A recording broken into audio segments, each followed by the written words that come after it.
بسم الله الرحمن الرحيم الحمد لله رب العالمين والصلاة والسلام على سيد المرسلين وعلى آله وصحبه أجمعين.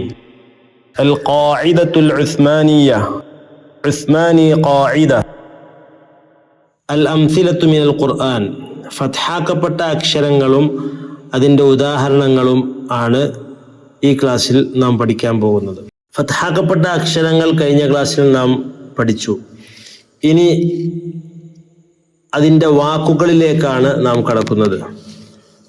ഇത് വായിക്കുമ്പോൾ ഇതിലൂടെ നാം കാണിച്ചു തരുന്ന ഒരു രൂപം, ആ ഒരു രൂപത്തിലും സ്റ്റൈലിലും തന്നെ വായിക്കാൻ ശ്രമിക്കുക. ഓരോ അക്ഷരങ്ങളും എടുത്ത് അതിൻ്റെ ഹറക്കത്തുകളും പ്രത്യേകം പറഞ്ഞ് വായിക്കാൻ ശ്രമിക്കുക.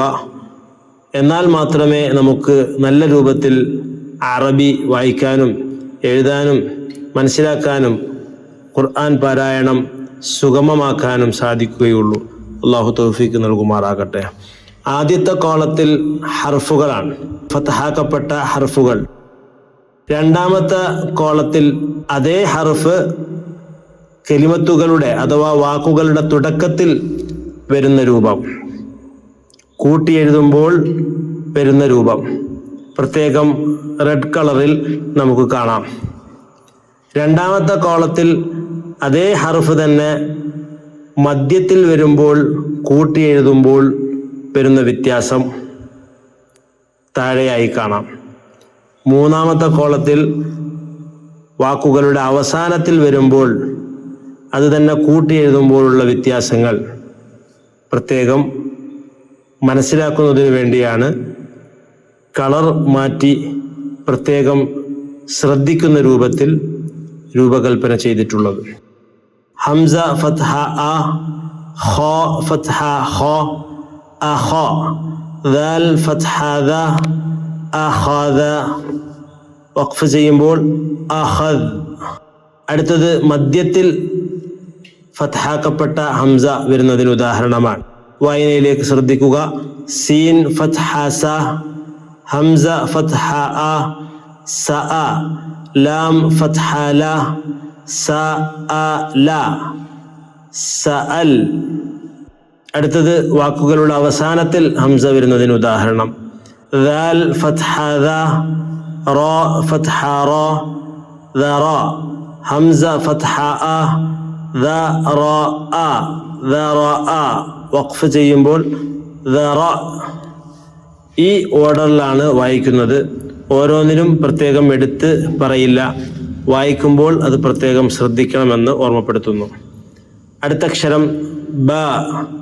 ബ ഫത്ഹ ബ, ദാൽ ഫത്ഹ ദ, ബദ, ഹംസ ഫത്ഹ അ, ബദഅ, ബദ, സാദ് ഫത്ഹ സ, ബ ഫത്ഹ ബ, സബ, റ ഫത്ഹ റ, സബറ, സബർ, ദാൽ ഫത്ഹ ദ, ഹ ഫത്ഹ ഹ, ബ ഫത്ഹ ബ, ذهب ذهب, ത ഫത്ഹ ത, ത ഫത്ഹ ത, റ ഫത്ഹ റ, തറ, കാഫ് ഫത്ഹ ക, തറക, തറക്, ഫ ഫത്ഹ ഫ, ത ഫത്ഹ ത, ഫത, ഹ ഫത്ഹ ഹ, ഫതഹ, ഫതഹ്, സീൻ ഫത്ഹ സ,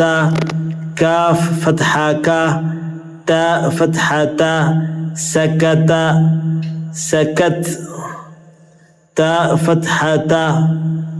കലിമത്തിന്റെ അവസാനത്തിൽ മാത്രം വരുന്ന ത ആണ്. അതുകൊണ്ട് തന്നെ അവസാന കോളത്തിൽ വായനയിലേക്ക് ശ്രദ്ധിക്കുക. ഷീൻ ഫത്ഹ ഷ, ജീം ഫത്ഹ ജ, ഷജ, റ ഫത്ഹ റ, ഷജറ, ത ഫത്ഹ ത, ഷജറത. വഖഫ് ചെയ്യുമ്പോൾ ഷജറ. ഹാ ത പ്രത്യേകതയാണ്. വഖഫ് ചെയ്യുമ്പോൾ ഹാ ആയി ആയിരിക്കും വഖഫ് ചെയ്യുക. അതുപോലെ തൊട്ടു മുകളിൽ രണ്ടാമത്തെ വരിയിൽ ലാസ്റ്റ് കോളത്തിൽ ദ ഹ ബ, ദഹബ വഖഫ് ചെയ്തപ്പോൾ ദഹബ് എന്ന് ആണ് വഖഫ് ചെയ്യേണ്ടത്. അത് ഖുത്ബ് ജദ്ദിൻ്റെ അക്ഷരങ്ങളാണ്. ശേഷം അത് ചെറിയ രൂപത്തിൽ വിശദീകരിക്കപ്പെടും.